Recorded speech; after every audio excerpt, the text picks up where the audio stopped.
اگلی شام میں اپنی ڈیوٹی سے واپس لوٹا تو اپارٹمنٹ کا دروازہ کھولتے ہی میری چھٹی حصے چپ نہ رہنے کا سگنل دیا۔ میں اندر داخل ہوا تو یوں محسوس ہوا جیسے وہاں پہلے سے کوئی موجود ہے۔ میں نے داخلی دروازے کے پاس ہی الیکٹرک بورڈ پر ہاتھ مار کر لائٹ آن کر دی۔ منظر ششدر کر دینے والا تھا، مگر میں اس کے لیے ذہنی طور سے تیار تھا۔ اس کے باوجود اپارٹمنٹ کی اکلوتی کرسی پر پراجمان شخص کو دیکھ کر مجھے جھٹکا سا لگا۔ بانس کی طرح دبلا، لمبا اور استخوانی چہرے والا کرنل سام میرے روبرو تھا۔ اس نام نہاد کرنل کا تعلق بدنام زمانہ بلیک واٹر سے تھا۔ کرنل سام کا اوور کوٹ کرسی کی پوچھ سے جھول رہا تھا۔ اس کے عقب میں پھنسے ہوئے منی اسکرٹ اور بلاؤز میں ملبوس ریڈ بالوں میں قیامت کھڑی تھی، جس پر متعدد جگہوں پر انواع و اقسام کے ہتھیار سجے تھے۔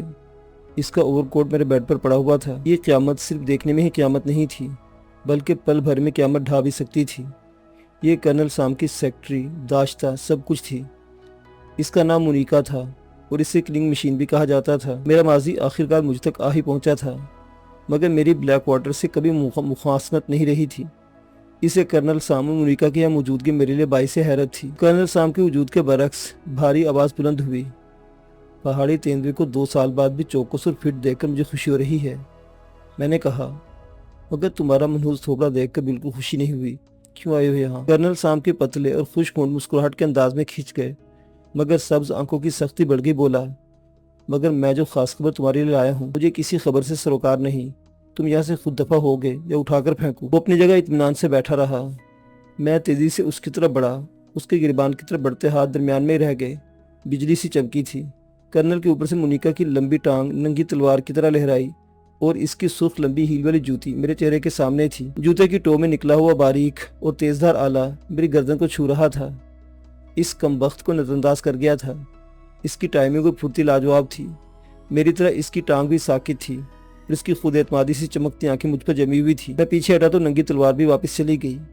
کرنل سام بولا، میں تمہارے صرف 15 منٹ لوں گا۔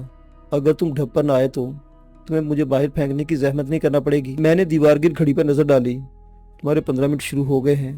میں ساتھ ہی بیڈ پر بیٹھ گیا۔ کرنل سام نے عبرانی زبان میں مونیکا سے مخاطب ہو کر کچھ کہا۔ مونیکا نے اس بات میں سر ہلایا اور اس کونے کی طرف بڑھ گئی جسے اس اپارٹمنٹ کا کچن ہونے کا اعزاز حاصل تھا۔ کرنل سام نے گفتگو کا آغاز کیا۔ تمہیں ہمارے لیے کام کرنا ہوگا۔ اس کا انداز اتنا قطعی اور لہجہ اتنا جاندار تھا جیسے وہ صرف اطلاع دے رہا ہو۔ مجھے اس کے انداز نے چکایا۔ تم وقت ضائع کر رہے ہو۔ میں ماضی کو بہت پیچھے چھوڑ آیا ہوں اور ایک نئی زندگی کا آغاز کر چکا ہوں۔ میں درخواست کروں گا مجھے کانٹوں میں دوبارہ گھسیٹنے کی کوشش نہ کرو۔ یہ کہتے میں نے کانکھوں سے مونیکا کا بھی جائزہ لیا۔ وہ کافی بنانے میں مصروف تھی۔ کرنل سام نے ٹٹول کر اپنے اوور کوٹ کی جیب سے ایک پتلا سا سگار اور لائٹر نکالا تو میں نے قدرے تلخ ہو کر کہا، یہاں تمباکو نوشی مت کرو، مجھے تمباکو کے دھوئیں کی عادت نہیں ہے۔ کرنل سام نے اطمینان سے سگار سلگا کر دھواں فضا میں چھوڑا۔ عادت ڈال لو۔ میں زہر کا گھونٹ بھر کر رہ گیا۔ کرنل سام کی سبز بے تاثر آنکھیں مجھ پر آ جمیں۔ تم کیا سمجھتے ہو جان لیوا دشمنوں کے جو سلسلے ہیں وہ یہاں منہ چھپا کر پڑے رہنے سے ختم ہو جائیں گے؟ بھارتی بوگیر کتے کی مانند تمہارے تعاقب میں ہے۔ تمہارے لگائے زخم وہ کیسے بھول سکتے ہیں؟ میں یہاں تک آ پہنچا ہوں تو وہ بھی آ سکتے ہیں۔ میں سمجھتا ہوں شتر مرغ کی طرح ریت میں سر دبا کر صرف اور صرف اپنا ہی نقصان کرو گے۔ اس نے مجھ پر اندیشوں کے در وا کر دیے تھے۔ اپنے طور پر میں نے نئی شناخت حاصل کر لی تھی اور یہ سب بے حد رازداری سے ہوا تھا۔ کرنل سام کا مضبوط لہجہ یاد آیا تو ایک اور جان لیوا اندیشے نے یلغار کر دی۔ یہ کمبخت مجھ تک پہنچ سکتا تھا تو نازو کی فیملی تک پہنچنے اس کے لیے کون سا مشکل کام تھا؟ مجھے اپنے گردن پر پسینہ سا رینگتا محسوس ہوا۔ کرنل کی سبز آنکھیں گویا میرے کاسا سر کو چھید رہی تھی۔ ایسا لگتا تھا جیسے وہ میرے خیالات پڑھنے کی کوشش کر رہا ہو۔ اس کی گھمبیر آواز ابھری، اگر یہ سوچ کر تمہیں پسینہ آ رہا ہے کہ تمہاری گرل فرینڈ کی فیملی تک بھی میں پہنچ سکتا ہوں تو اس کے ڈرامہ فکرے نے میری جان نکال دی۔ دھواں چھوڑ کر اس نے دوبارہ نگاہیں مجھ پر جمائی۔ یقیناً میری کیفیت سے وہ لطف اندوز ہو رہا تھا۔ ماضی میں ہم مقابل تو نہیں رہے تھے مگر ایک دوسرے کو جانتے بخوبی تھے۔ اس نے ادھورا فکرہ مکمل کیا۔ تمہارا اندیشہ بالکل درست ہے۔ اسپین میں مسٹر شاہنواز کی فیملی میرے لیے جیسے ہتھیلی پر رکھی ہے، جب چاہوں مٹھی میں سمیٹ لوں۔ مجھے لگا جیسے میرے وجود کی گہرائیوں میں کوئی دھماکہ ہوا ہے۔ بے پناہ رازداری اور اپنی ساری پونجی لگا کر میں نے جو جنت تعمیر کی تھی وہ زلزلوں کی زد میں تھی۔ میں جہاں سے چلا تھا آج پھر وہیں کھڑا تھا۔ دل چاہا کہ سارے اندیشے بالا طاق رکھ کر اس منحوس صورت والے کرنل پر جھپٹ پڑوں۔ میرے ارادے کا عکس شاید چہرے پر بھی چھلکا تھا۔ کرنل نے فوراً مجھے خبردار کیا، احتیاط سے کام لینا۔ میرا جو بازو تمہیں گود میں رکھا نظر آ رہا ہے وہ مصنوعی ہے، دوسرا میرا ہاتھ ہمیشہ ہتھیار پر رہتا ہے۔ اس نے ڈھیلی والی پتلون کی جیب میں موجود ہتھیار کو جنبش دی۔ مجھے اس کے دعوے پر یقین کرنا ہی پڑا۔ میں نے گہرا سانس لے کر جسم کو ڈھیلا چھوڑ دیا۔ نادیدہ زنجیروں نے مجھے جکڑ لیا تھا۔ زندگی میں نے بہت کم مواقع پر خود کو بے بس محسوس کیا تھا، یہ بھی ایسا ہی موقع تھا۔ رشتوں کی زنجیر نے مجھے باندھ لیا تھا۔ نازو دنیا میں نہیں رہی تھی، مگر اس کی فیملی تو تھی، اور میرے لیے وہ چند نفوس دنیا کی ہر چیز سے برتر تھے۔ کیا چاہتے ہو تم؟ میرے دہن سے کراہ سے مشابہ آواز نکلی۔ کرنل کے چہرے پر فتح مندی نمایاں ہو گئی۔ اس دوران مونیکا کافی کے بھاپ اڑاتے 3 کپ لے آئی تھی۔ کرنل نے سگار بجھا کر کافی کا کپ تھام لیا۔ ایک کپ مجھے پکڑا کر اپنا کپ لیے وہ دوبارہ سے کرنل کے عقب میں ایستادہ ہو گئی۔ کرنل بولا، بس ایک چھوٹا سا کام، اس کے بعد میں جتنی خاموشی سے آیا ہوں اتنی ہی خاموشی سے نکل جاؤں گا۔ تمہیں منہ مانگا معاوضہ بھی ملے گا، اور تمہاری گرل فرینڈ کی فیملی کا کیس جو عدالت میں اٹکا ہوا ہے اس کا فیصلہ بھی ان کے حق میں آ جائے گا۔ اس طرح انہیں اسپین میں مستقل سکونت کے حقوق حاصل ہو جائیں گے۔ اس نوازش کی ضرورت نہیں ہے۔ میرے لہجے میں تلخی اود کر آئی تھی۔ اگر میں تمہیں چھوٹے سے کام سے انکار کر دوں تو میری اور کرنل کی نگاہیں ملی۔ ہمارے درمیان میرے گھمبیر سوال کی گونج تھی۔ کرنل کی سبز پتھر نگاہوں کی تاب لانا عام انسان کے بس کی بات نہیں تھی۔ میں کوئی عام انسان تھا بھی نہیں۔ صدیوں کا بوجھ لیے یہ تلخ تر لمحات بیت گئے۔ کرنل نے نگاہیں چرا کر کافی کا گھونٹ لیا اور بولا، مجھے پھر مجبوراً سودے کے لیے دوسرے فریق کو ڈھونڈنا ہوگا۔ مجھے محسوس ہوا میں نے کرنل کو بیک فٹ پر دھکیل دیا ہے۔ میرا اعتماد اود کر آیا۔ میں نے کافی کی چسکی لی۔ کافی زبردست ہے، اس کے لیے شکریہ، مگر تمہیں وضاحت سے بات کرنا ہوگی۔ کرنل نے دوبارہ میری آنکھوں میں آنکھیں گاڑی۔ موہن ٹھاکر کے بارے میں تم کتنا جانتے ہو؟ یہ قطعی غیر متوقع اور عجیب سوال تھا۔ موہن ٹھاکر وہ نام تھا جو میرے سینے میں زہر آلود خنجر کی مانند گڑا ہوا تھا۔ وہ پلیز شخص میری نازوں کا قاتل تھا۔ اس کے خون کی پیاس مجھے مہینوں تک بگولیوں کی طرح اڑائی پھرتی رہی تھی۔ ان چند ماہ میں مجھے یاد نہیں کہ میں نے ڈھنگ سے کچھ کھایا، پیا یا نیند لی ہو۔ اس کے خون سے اپنی پیاس بجھانے کے بعد ہی میں نے ماضی سے منہ موڑ لیا تھا۔ اس دوران میرے کچھ مہربان تو تمام تر تیاریاں مکمل کر چکے تھے۔ انتقام کی آگ ٹھنڈی ہوتے ہی میں نے انڈیا سے نیپال کا رخ کیا تھا، جہاں سے میں نے ترکی اور پھر کوپن ہیگن کے لیے اڑان بھری تھی۔ نازو کی فیملی اس سے پہلے ہی ایران، ترکی اور یونان کے راستے اسپین منتقل ہو چکی تھی۔ میں نے نقشے پا عقب میں نہ چھوڑنے کے لیے بے انتہا محنت کی تھی، مگر کرنل سام کی موجودگی نے ثابت کر دیا تھا کہ میری ساری محنت رائے گا گئی تھی۔ میں نے کہا، کرنل، میں پہیلیوں میں بات کرنے اور سننے کا عادی نہیں ہوں۔ ڈھنگ کی کوئی بات ہے تو وہ کرو۔ اپنا یہ انداز اور لہجہ بہت دنوں بعد مجھے بھی خود سننے کو ملا تھا۔ کرنل بولا، اچھی بات کی ہے تم نے۔ کافی کا بے آواز گھونٹ لے کر کرنل نے دھماکہ کیا، جسے موہن ٹھاکر جان کر تم نے زندہ جلا دیا۔ وہ موہن ٹھاکر نہیں بلکہ اس کا جڑواں بھائی ونود ٹھاکر تھا، جو قدرے ذہنی طور پر پسماندہ تھا۔ سرخ آندھی کا تیز جھونکا تھا جو ہر اندیشے کو اڑا کر مجھے کرنل تک لے گیا۔ برق کی مانند لہراتی ننگی تلوار کو میں نے اس سے زیادہ برق رفتاری سے مات دی۔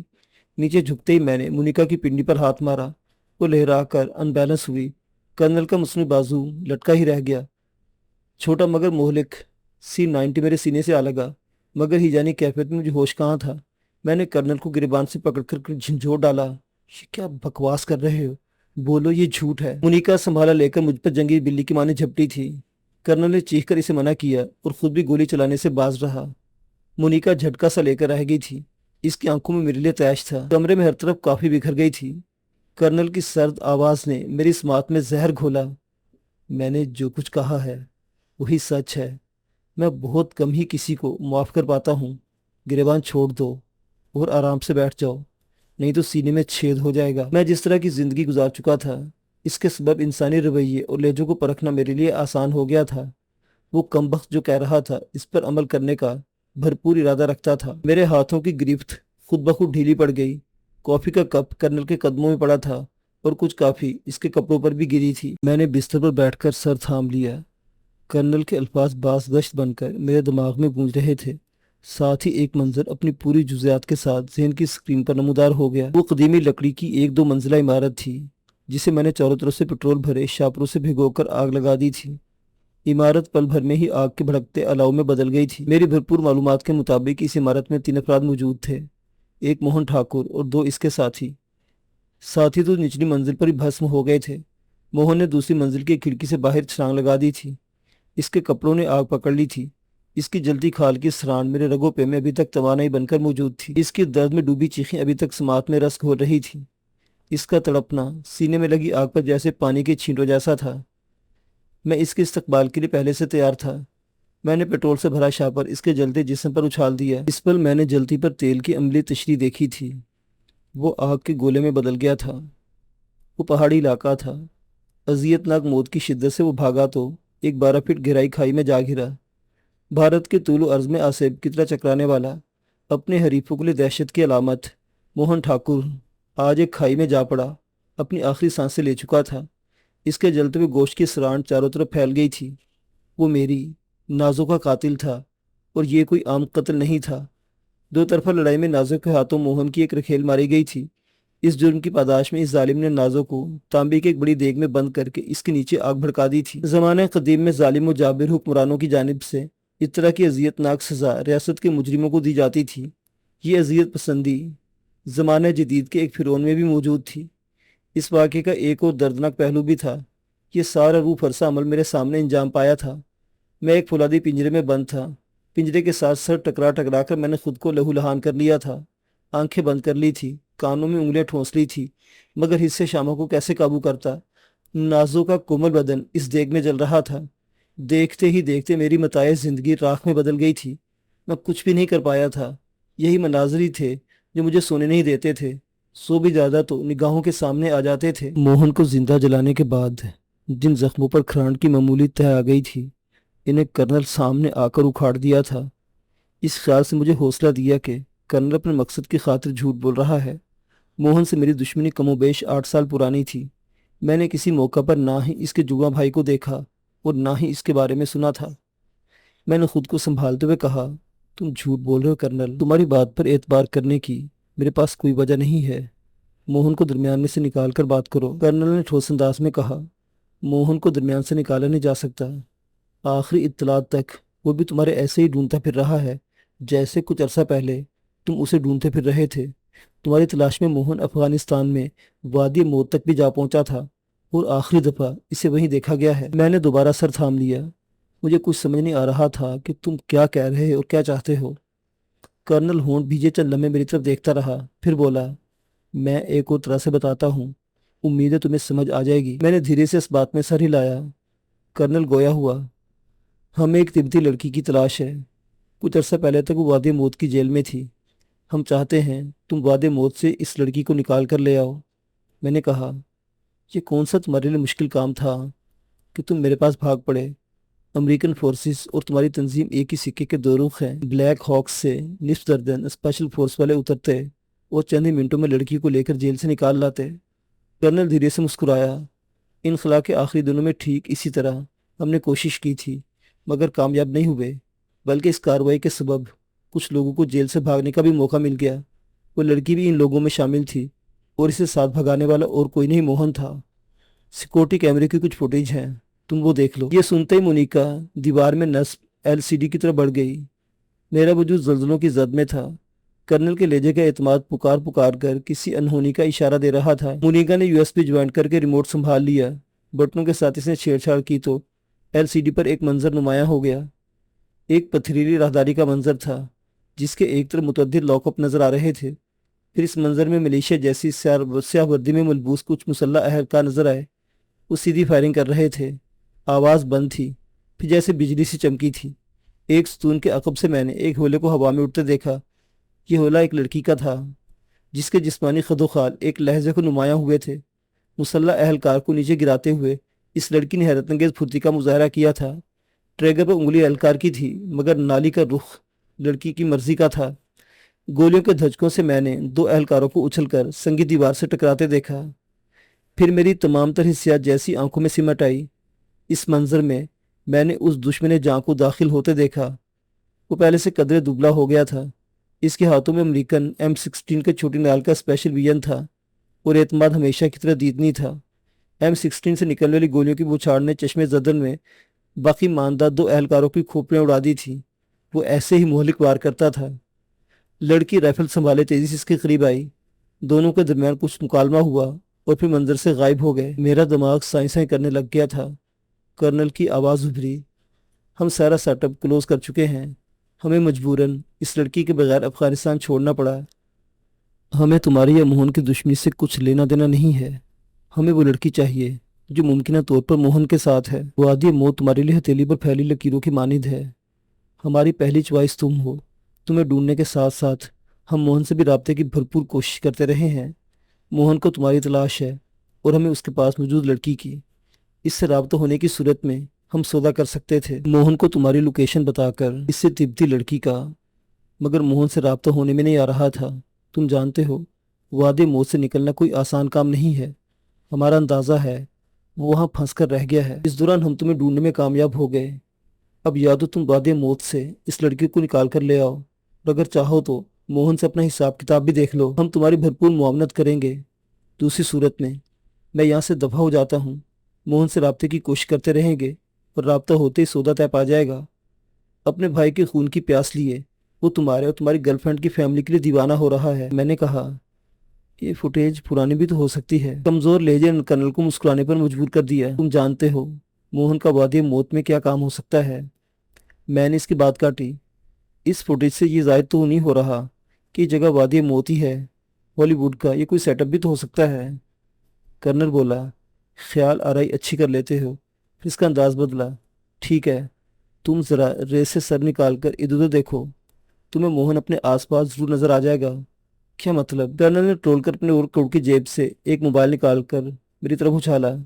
اپنے طور پر موہن کو زندہ جلانے کے بعد اپنے دوستوں کو محفوظ تصور کرتے ہوئے تم نے ان لوگوں کو بھی پلٹ کر خبر نہیں لی۔ پشاور سے کراچی تک وہ لوگ موہن کا عطاب بھگت چکے ہیں۔ کرنل کا ٹھوس لہجہ مجھے دہلا رہا تھا۔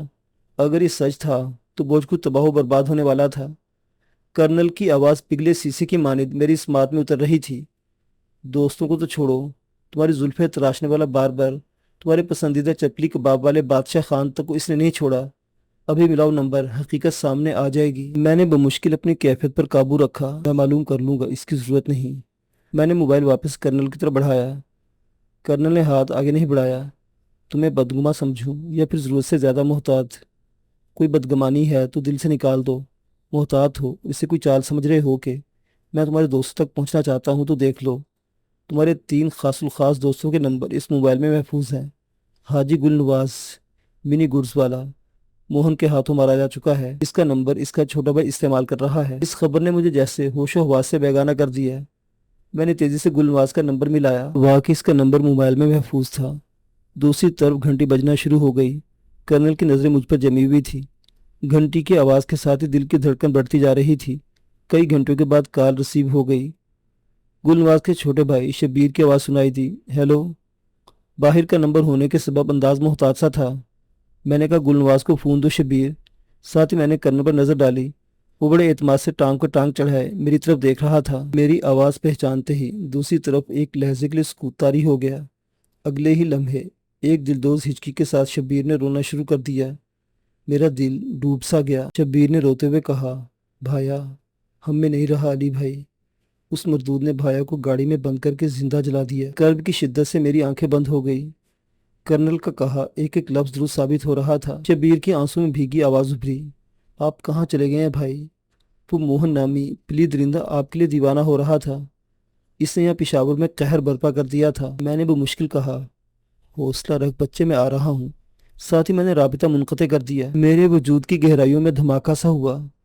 میں نے خود پر خول چڑھا رکھا تھا۔ وہ پل بھر میں تہس نہس ہو گیا۔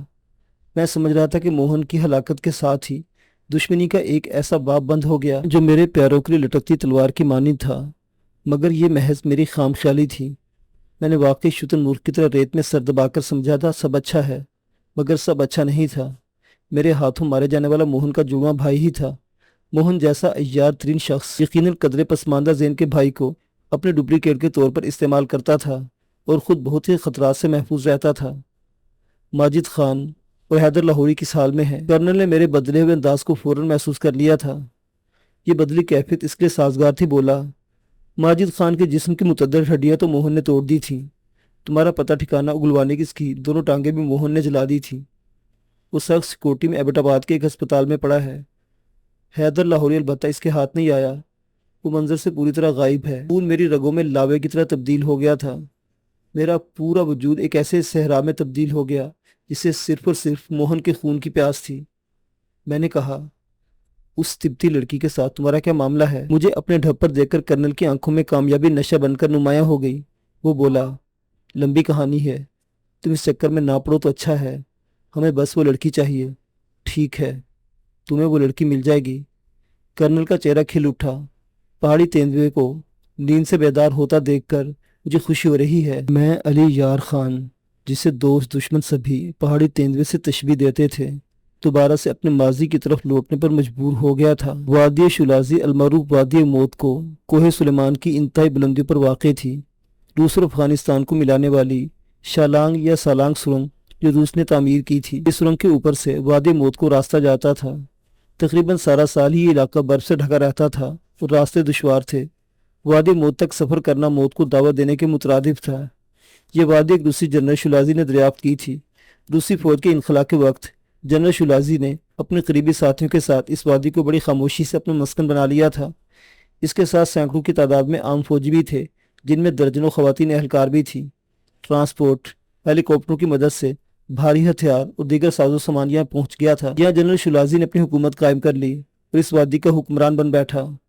روس جو اس وقت سوویت یونین کہلاتا تھا، افغان جنگ اسے دیمک کی مانند چاٹ چکی تھی، اس کا شیرازہ بکھر رہا تھا۔ اسی سبب جنرل شلازی کا یہ اقدام جو بغاوت کے مترادف تھا، اس کا سدباب نہ کیا جا سکا اور سوویت یونین متعدد ریاستوں میں تقسیم ہو گیا۔ جنرل شلازی کے سر پر لٹکنے والی تلوار ٹوٹ گئی۔ یہ بات بعد میں کھلی کہ جنرل شلازی اور اس کے قریبی ساتھیوں کو مواخذے کا خوف تھا۔ کمزور پڑتے مرکز کے سبب جنرل اس کے ٹولے نے منمانی کے ساتھ ساتھ لوٹ مار کا بازار گرم کر دیا تھا۔ بے پناہ دولت جو زیادہ تر سونے کی اینٹوں اور نوادرات کی شکل میں تھی، وادی موت منتقل ہو گئی تھی۔ افغانستان خانہ جنگی کا شکار ہو گیا۔ سوویت یونین بکھر گیا تھا۔ ارد گرد کے حالات جنرل شلازی کے لیے خوب موافق تھے۔ وادی موت باقاعدہ ایک خود مختار ریاست کی شکل اختیار کرتی چلی گئی۔ اس کے علاوہ یہ وادی جرائم پیشہ افراد کے لیے بھی جنت بن گئی۔ بھاری معاوضے پر انہیں اس جنت میں پناہ دی جاتی تھی۔ جنرل شلازی وقت کو دور دور تک بھانپ لینے کی صلاحیت رکھتا تھا، اس لیے وہ کسی ایسے فرد یا گروہ کو وادی میں داخلے کی اجازت نہیں دیتا تھا جو کسی بھی ملک کے غدار یا مجرم ہو۔ جنرل جانتا تھا ایسے افراد کے پیچھے ایک پوری حکومت وادی موت کا رخ کر سکتی ہے اور کسی بھی ملک، خاص طور پر طاقتور ملک سے دشمنی مول لینا جنرل شلازی افورڈ نہیں کر سکتا تھا۔ اس لیے وادی موت کے دروازے صرف عام جرائم پیشہ افراد کے لیے کھلتے تھے۔ پناہ کے خواہش مند افراد کو تحقیقات ہونے تک جیل میں رکھا جاتا تھا۔ اگر پناہ کا خواہش مند کسی حکومت کو غداری یا ملک دشمنی وغیرہ کے کیس میں مطلوب ہوتا تو اسے حکومت کے حوالے کر دیا جاتا تھا۔ اسی سبب ایسے افراد خود بھی اس طرف آنے سے کتراتے تھے۔ جنرل شلازی کی موت کے بعد اس کے چھوٹے بھائی اور بعد میں چھوٹے بھائی کے بیٹے ولادی میر نے وادی موت کی حکمرانی سنبھال لی تھی۔ اس وادی کا موجودہ حکمران ولادی میر ہی تھا۔ وادی موت نے ترقی کی منزلیں طے کر لی تھیں۔ یہاں زیادہ تر روسی نسل لوگ ہی آباد تھے جن کے آباء و اجداد نے اس وادی کو آباد کیا تھا۔ حکمران ٹولے نے بھی زیادہ تر انہی لوگوں کی نسلیں تھیں۔ وادی موت افغانستان میں ایک چھوٹی سی مکمل خود مختار اور آزاد ریاست تھی جو بالکل الگ تھلگ اور دشوار گزار پہاڑوں میں گھری ہوئی تھی۔ یہاں کے باسیوں نے وادی سے نکل کر کبھی کسی کے خلاف کوئی کارروائی نہیں کی تھی، جس کے سبب وہ خود بھی ایسے خطرے سے محفوظ تھے۔ ویسے بھی وادی کے مکینوں کو زبردست جغرافی بالادستی حاصل تھی۔ ان پر زمینی رستوں کی مدد سے حملہ کرنا بے حد مہنگا اور مشکل ترین امر تھا۔ یہاں صرف فضا سے حملہ ہو سکتا تھا، جس کا وادی موت کے پاس بہترین حل تھا۔ وادی کی مختصر فوج بہترین ہتھیاروں سے مسلح تھی، جن سے زمین میں فضا میں مار کرنے والے جدید میزائل بھی تھے۔ زیادہ تر ہتھیار روسی تھے، کچھ وادی کے اپنے سائنسدانوں کی کاوشیں بھی تھیں۔ چھوٹی طاقتوں کے لیے وادی ناقابل تسخیر تھی، بڑی طاقتوں کو اسے تسخیر کرنے کی ضرورت نہیں تھی۔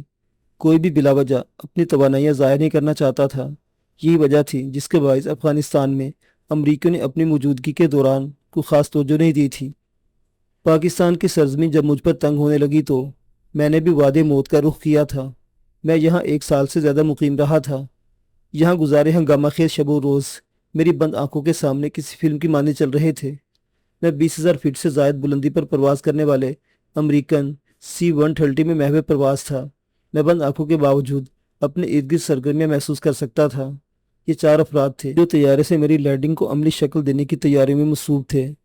طیارہ تاریک تر فضا میں محو پرواز تھا۔ دیکھتے دیکھتے طیارے نے غوطہ لگایا۔